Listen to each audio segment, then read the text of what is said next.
Danilo, né, e pelos dízimos e ofertas. Senhor, nós queremos te louvar, Pai, pela vida do Danilo, que o Senhor o colocou aqui nesta noite. Usa-o como canal do teu amor, que não seja ele, mas que seja o Senhor falando por meio dele, que a palavra que venha dele, Senhor, possa impactar corações e vidas essa noite, para a glória do teu nome. Pai, nós também queremos te agradecer por cada um dos teus filhos que contribuíram com os dízimos e ofertas, aqueles também que sentiram o desejo no coração, mas não tiveram condições. Abre porta de emprego, Senhor, segundo as necessidades de cada um. Pai, que o teu nome continue sendo glorificado nessa noite. Abençoa também o nosso pastor, Senhor Fábio, traz em paz, guarda, cobre com o teu sangue, Pai, livre de todo mal para a glória do teu nome. Obrigada por tudo, Senhor, continua conosco, em nome de Jesus. Amém.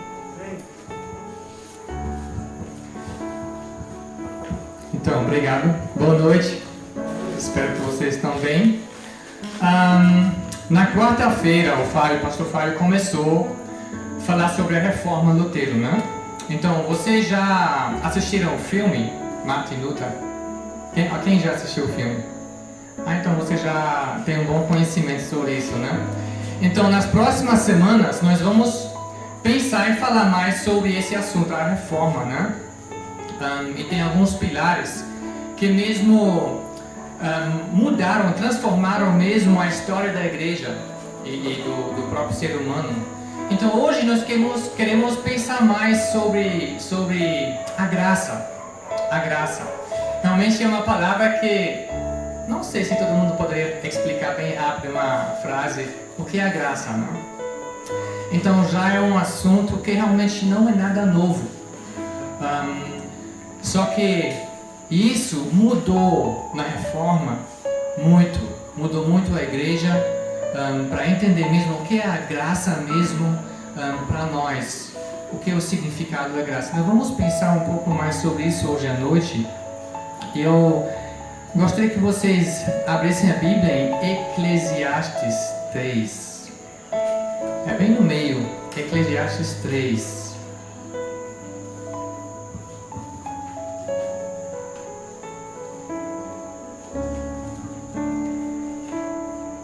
Eclesiastes 3.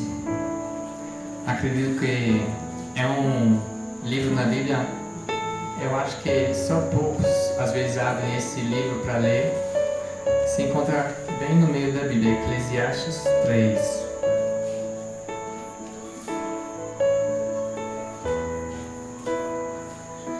Eu vou começar a ler 3, 1 até 15.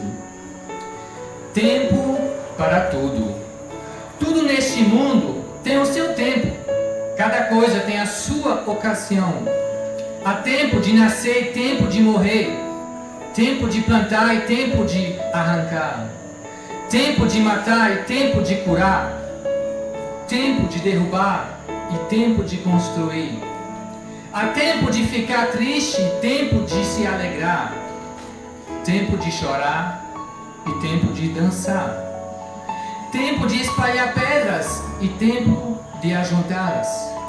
Tempo de abraçar e tempo de afastar. Há tempo de procurar e tempo de perder. Tempo de economizar e tempo de desperdiçar. Tempo de rasgar e tempo de remendar. Tempo de ficar calado, tempo de falar. Há tempo de amar e tempo de odiar. Tempo de guerra e tempo de paz. O que é que a pessoa ganha com todo o seu trabalho? Eu tenho visto todo o trabalho que Deus dá às pessoas para que fiquem ocupadas. Deus marcou o tempo certo para cada coisa. Ele nos deu o desejo de entender as coisas que já aconteceram e as que ainda vão acontecer. Porém, não nos deixa compreender completamente o que Ele faz. Então eu entendi que nesta vida tudo o que a pessoa pode fazer é procurar ser feliz e viver o melhor que puder. Todos nós devemos comer e beber e aproveitar bem aquilo que ganhamos com o nosso trabalho. Isso é um presente de Deus. Eu sei que tudo que Deus faz dura para sempre. Não podemos acrescentar nada, nem tirar nada. E uma coisa que Deus faz é levar as pessoas a temê-lo. Tudo o que acontece, o que pode acontecer, já aconteceu antes. Deus faz com que uma coisa que acontece torne a acontecer.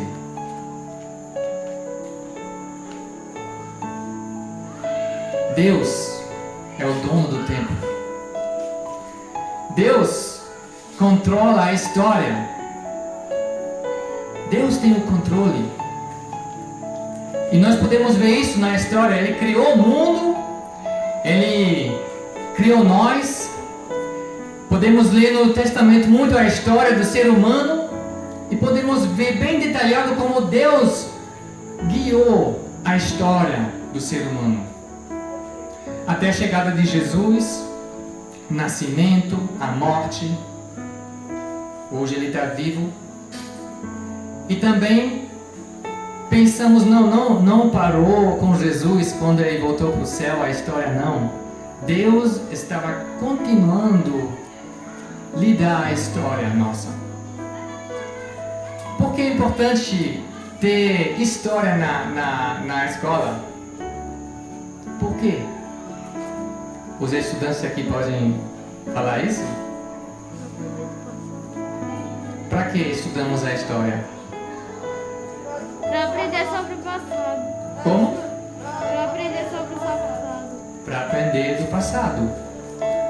Para aprender, para estudar o passado, para pensar o que precisamos fazer diferente hoje, para não fazer o mesmo erro.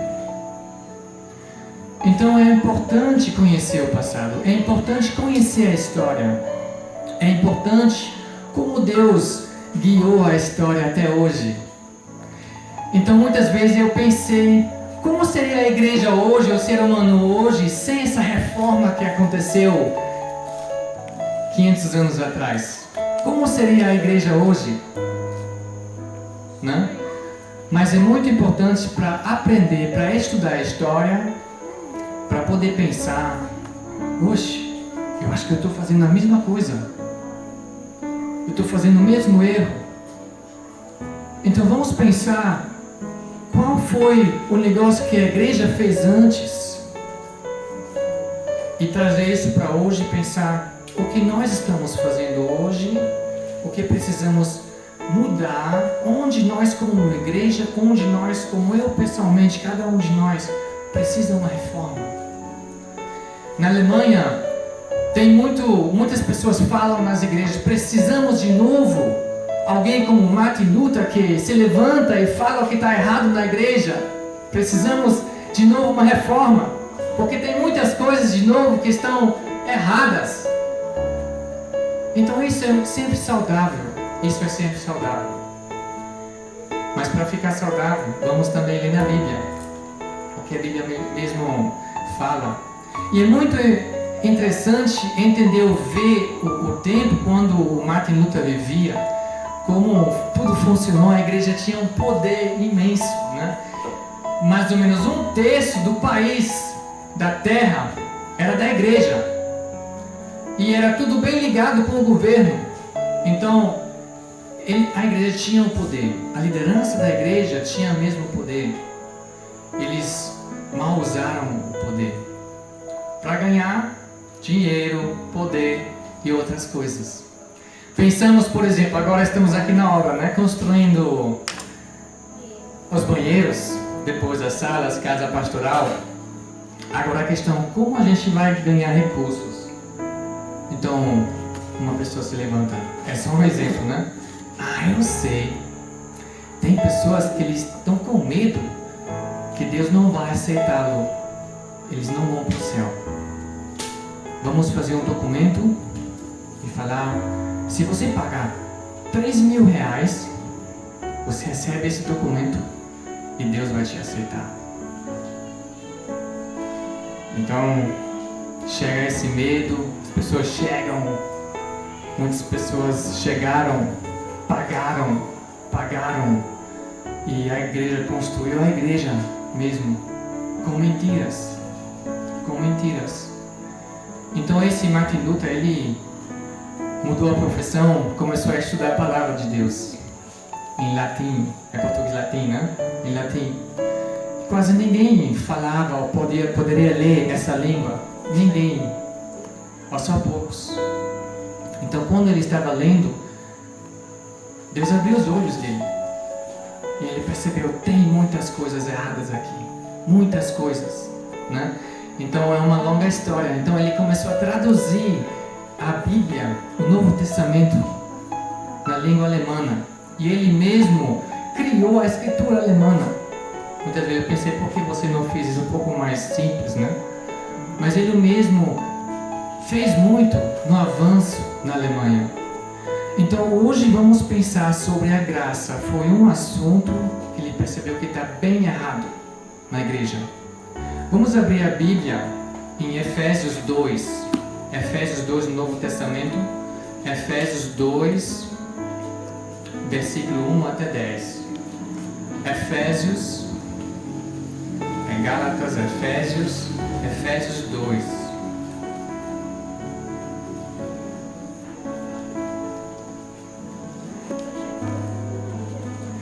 Efésios 2.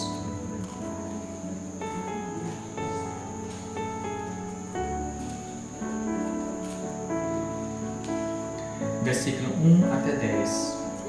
Eu vou ler. Da morte para a vida. Antigamente, por terem desobedecido a Deus e por terem cometido pecados, vocês estavam espiritualmente mortos.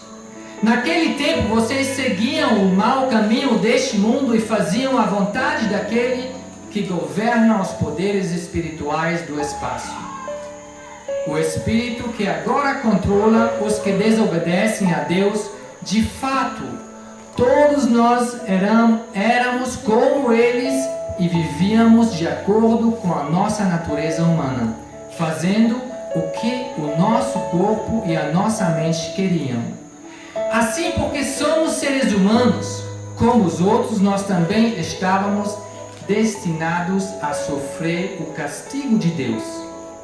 Mas a misericórdia de Deus é muito grande e o seu amor por nós é tanto que quando estávamos espiritualmente mortos por causa da nossa desobediência, Ele nos trouxe para a vida que temos em união com Cristo.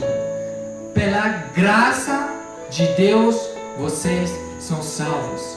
Pela graça de Deus, vocês são salvos. Por estarmos unidos com Cristo Jesus, Deus nos ressuscitou com Ele para reinarmos com Ele no mundo celestial.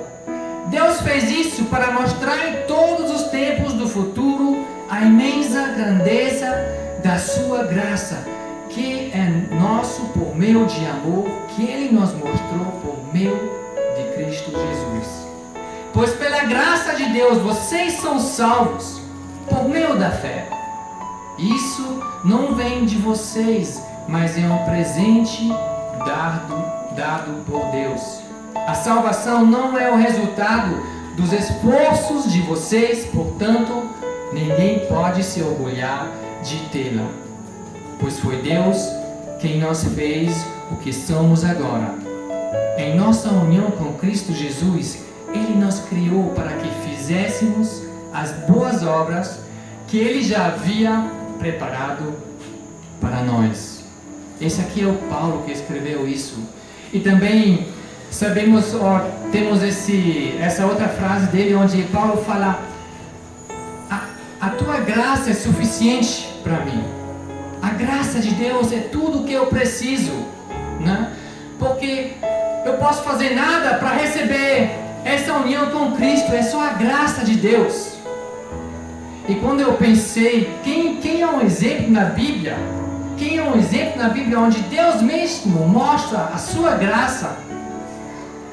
Eu pensei, realmente é o Paulo. 2 anos atrás eu preguei sobre o Paulo, a conversão do Paulo, em Atos 9. Então eu vou bem rápido entrar de novo na vida desse Paulo, desses Saulos, na conversão de Saulo, porque lá nós podemos mesmo ver bem prático a graça de Deus. A graça de Deus mesmo. Em Atos 9, antes, isso é bem o começo da igreja, né? Atos 2, 42, a primeira igreja começou lá. E nós podemos ler aqui que o Saulo, ele era aquele que perseguia a igreja. Ele pegou o documento dos líderes para poder prender eles, até matá-los. Eram os Saulos, ele. E no caminho, Jesus se mostra a esse Saulo. Com essa luz, né? Todos nós conhecemos a história. Com essa luz brilhante, e ele fica cego por 3 dias. E depois Jesus ele chama esse Ananias para encontrar com os Saulos. Sabe uma coisa, eu acho que muitas pessoas nesse tempo, muitos discípulos, muitos crentes começaram a orar por esse Saulo. Não podemos ler isso na Bíblia, mas eu imagino que isso aconteceu, que muitas pessoas saberam esse Saulo, ele só quer chegar para nos prender. Vamos orar para que Deus faça alguma coisa, um milagre para mudar isso. Então eu acredito que muitos oraram pela vida desse Saulo, para Deus trazer uma transformação nessa vida dele. E sabe o que transformou a vida dele? Conhecer a graça de Deus. Conhecer a graça de Deus aqui em Atos 9, a partir do versículo 17. E Ananias também estava com medo. Quando Jesus falou para ele, vai para lá, essa cidade, você vai encontrar esse Saulo, ele está cego. E Ananias, com ele? Eu estou com medo. Ele não merece isso. Eu acho que muitos pensaram isso. Ou muitos pensaram, finalmente é uma resposta das orações.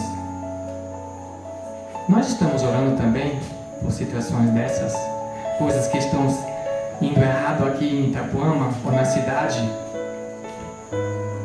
Seria bom para nós nos levantarmos junto para orar contra coisas que não estão bons, que querem destruir nossa fé, nós mesmos, a vida.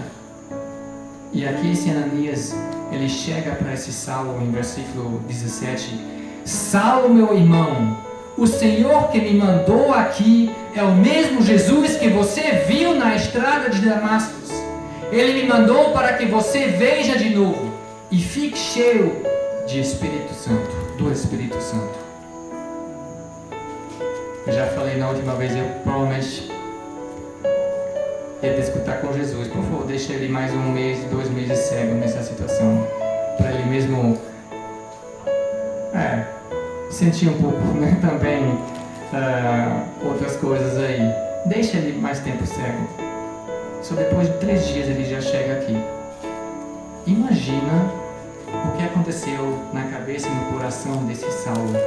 Ele, que foi o pior, perseguia os discípulos, aqueles que seguiram Jesus, que fizeram parte da primeira igreja. Ele está lá, cego, e um dos outros chega e fala, meu irmão,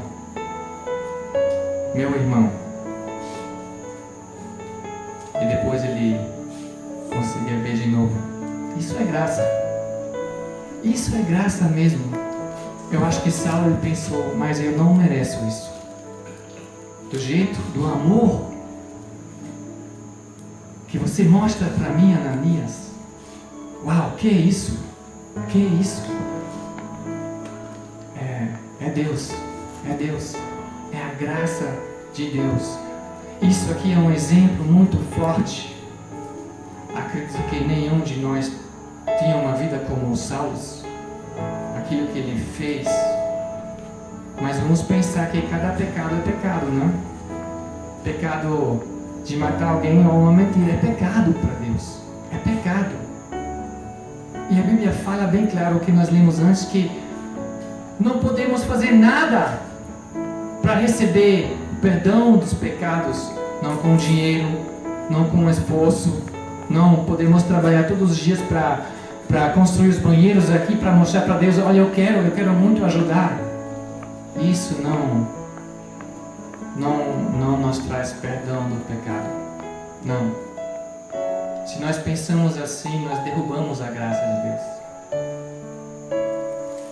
A graça de Deus é o amor de Deus. Deus chega para cada um de nós, não porque nós merecemos isso. Já a criação nossa é uma graça de Deus. A natureza humana, o amor é mostrado para quem é adorável, né? É muito fácil amar alguém que é adorável, né? Muito fácil isso. Deus mostra o amor a quem não é adorável e faz dessa pessoa adorável. Não é assim? O exemplo é Paulo, o Saulo. Eu vou ler de novo. Na natureza humana, o amor é mostrado para quem é adorável. Deus mostra o amor a quem não é adorável e faz a pessoa adorável. Isso é a graça de Deus, a graça que transforma. Podemos ver essa transformação na vida do Saulo, né? Só pouco tempo depois, já nos próximos versículos, nós podemos ler que ele saiu pregando o Evangelho. Ele se tornou um dos discípulos que foi perseguido. Mudou a vida dele totalmente. Eu acho que ele é uma das pessoas que mesmo entendeu bem profundo o significado da graça de Deus. Então, isso foi um assunto muito importante na reforma da igreja. A graça, entender e aceitar a graça de Deus. Por que isso é importante? Porque é muito importante como nós entendemos como Deus nos está vendo. Isso me faz também como eu estou vendo a outra pessoa, né? Se eu penso eu preciso fazer isso para ser aceitado de Deus, eu vou também pensar isso da outra pessoa. Olha, para eu te amar, você tem que fazer isso, você tem que te mudar nesse sentido, você tem que fazer isso. Não é assim? Então isso mesmo foi um ponto na igreja que era muito errado. E o Martin Luther, ele tocou esse assunto e falou, olha, isso não é certo. O certo é isso que podemos ler na Bíblia. Então ele traduziu a Bíblia para todo mundo poder ler. Ele até inventou palavras que ainda não existiam na língua alemã, porque o foco dele era mesmo, eu quero que todo mundo pode mesmo conhecer esse Deus. Porque o foco dele também era, olha, o povo não precisa realmente a igreja ou um líder espiritual para ser conectado com Deus. Não, a Bíblia fala, cada um pode se conectar com Deus através de Jesus. A igreja tem uma outra função. Então nós falamos o que podemos aprender da história. É muito triste a história cristã às vezes, da igreja, o que foi feito no passado para evangelizar e tudo isso. E podemos falar muitas coisas sobre isso. Mas vamos hoje pensar o que eu posso aprender sobre isso. Agora só pensando no assunto da graça. No assunto da graça. Deus quer te perguntar mesmo, você entendeu o significado da minha graça? Então eu quero te perguntar hoje, será que eu mesmo preciso entender ou aceitar a graça de Deus? Ou eu na minha vida, em algumas áreas eu quero consertar isso sozinho, quero mostrar para Deus, olha, eu mereço, não é Deus? Que você me aceita, que você me perdoa. Vamos ser bem honestos com Deus. Deus não quer isso. Porque nós podemos fazer nada para isso, para ser aceitado de Deus. A segunda questão é quem na minha vida eu preciso mostrar graça agora mesmo. Vamos pensar no exemplo de Ananias e do Saulo. Quem Deus está colocando agora na tua mente, como Ele colocou na mente de Ananias? Vai para Saulo, fala com ele. Fala para ele, meu irmão Saulo, Deus te ama. Quem Deus está colocando agora na tua mente, na tua cabeça, no teu coração, para dizer, olha, vai para essa pessoa. Mostra a graça de Deus para essa pessoa. Mostra a graça mesmo para essa pessoa. E tu vai ver como Deus transforma a outra vida, porque ela vai perceber o amor de Deus através disso. Não é assim? É assim. Então vamos para casa orar. Se você ainda não tem o nome na cabeça, orem, pedem para Jesus, olha, me mostra uma pessoa que eu preciso mostrar graça.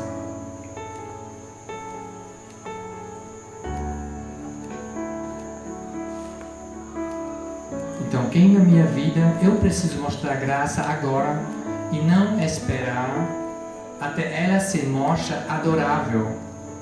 Isso é mais fácil, né? Muitas vezes a gente pensa assim, não, só quando ela se muda, né? Eu vou lá falar meu irmão, minha irmã.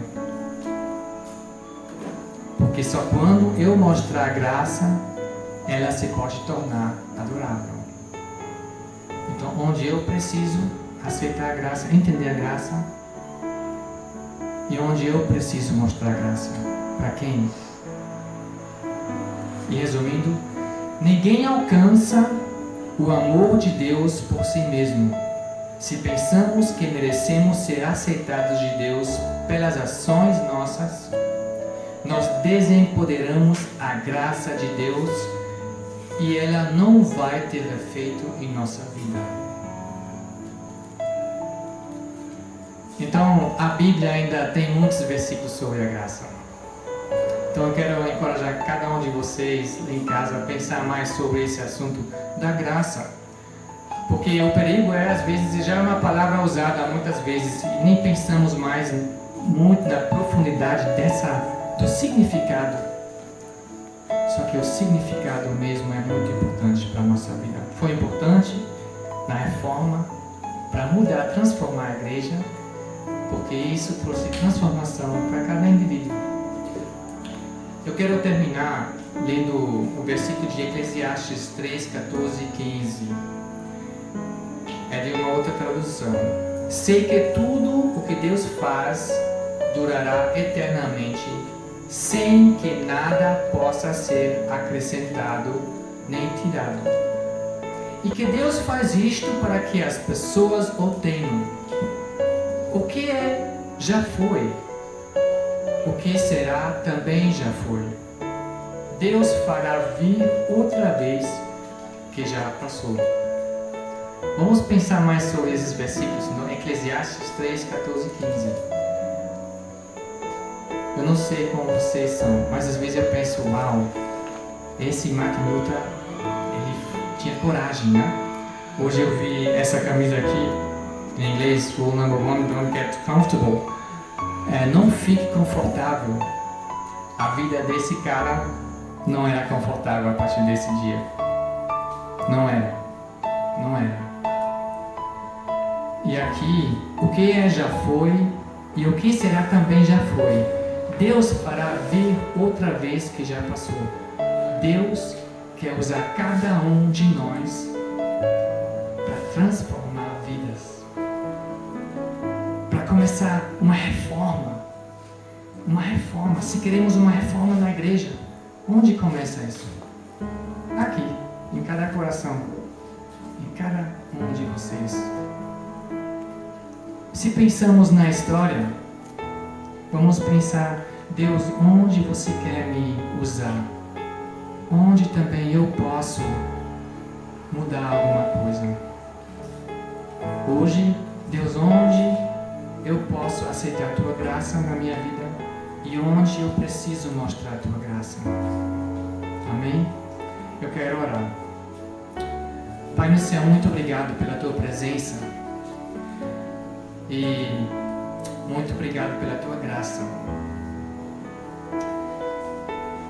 E queremos que o Senhor mesmo nos ajude mesmo, especialmente nesse assunto, para sempre aceitar a tua graça.